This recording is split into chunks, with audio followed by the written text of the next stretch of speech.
Let's talk about pre-emergent do's and don'ts.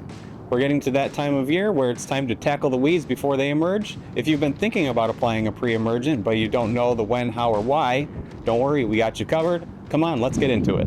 For starters, pre-emergent herbicides like Barricade and Crabgrass Preventer 2606 are great tools to prevent weeds before they're even able to emerge from the ground. They work by creating a herbicide barrier in the soil that inhibits root growth of weed seedlings, especially those of crabgrass, poa annua, and other summer annuals.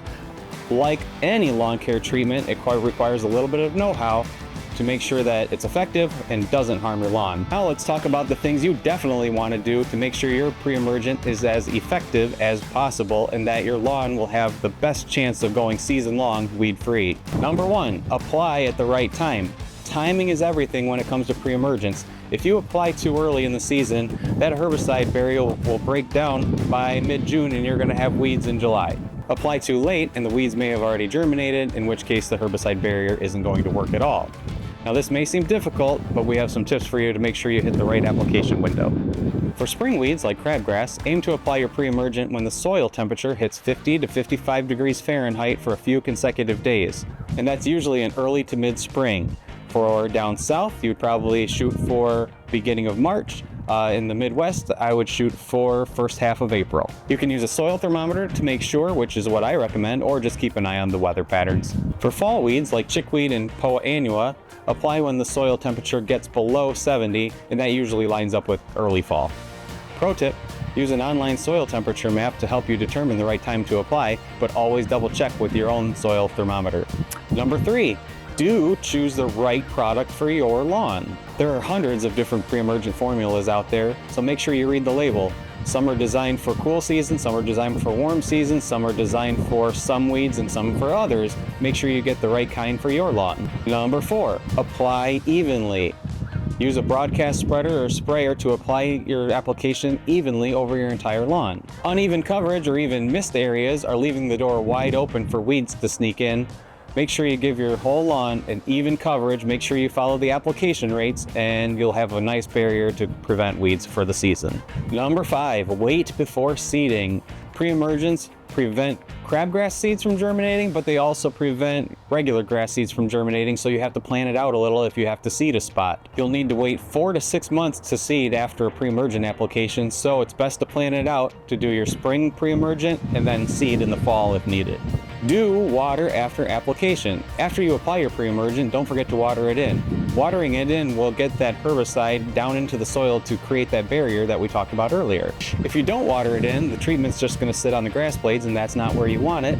You want it in the soil. The good news is that if you're applying in the spring, you're most likely going to get plenty of rain, so it might not be necessary for you to turn on your sprinklers. Now let's talk about the things you definitely don't want to do. Trust me, these tips are going to save you time, effort, and money. Number 1, don't apply too early. You don't want to rush things. If the soil temperature is too cold, when you do your application, it starts the clock running, and it's going to run out of steam before you get to summer. Remember, the best way to know for sure is to check the soil temperature with your soil thermometer, and remember you're looking for 50 to 55 degrees Fahrenheit. If the ground is frozen, you shouldn't be applying your pre-emergent. We see it all the time that people do this, and you shouldn't. You need to wait a little longer. Number 2, don't apply to wet grass.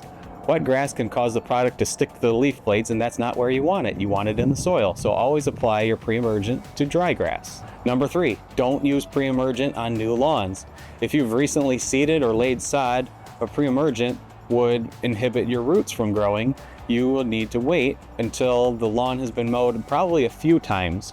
If you seeded or sodded last fall and it's springtime and you want to prevent crabgrass this year, you usually are okay to go ahead and apply your pre-emergent as normal. If you seed in the spring and you want to wait for that seed to mature enough to use a pre-emergent, chances are the soil temperature is going to be too warm at that point for the pre-emergent to be effective, so that's not the best idea. Always read the product label. I know it's tempting to skip that step and just go out and apply it, but reading the label is going to let you know when to apply, how much to apply, what weeds it prevents. It even has a map of the United States on it, so you know exactly when you should be looking to apply it. You don't want to waste time, money, and effort guessing, do you?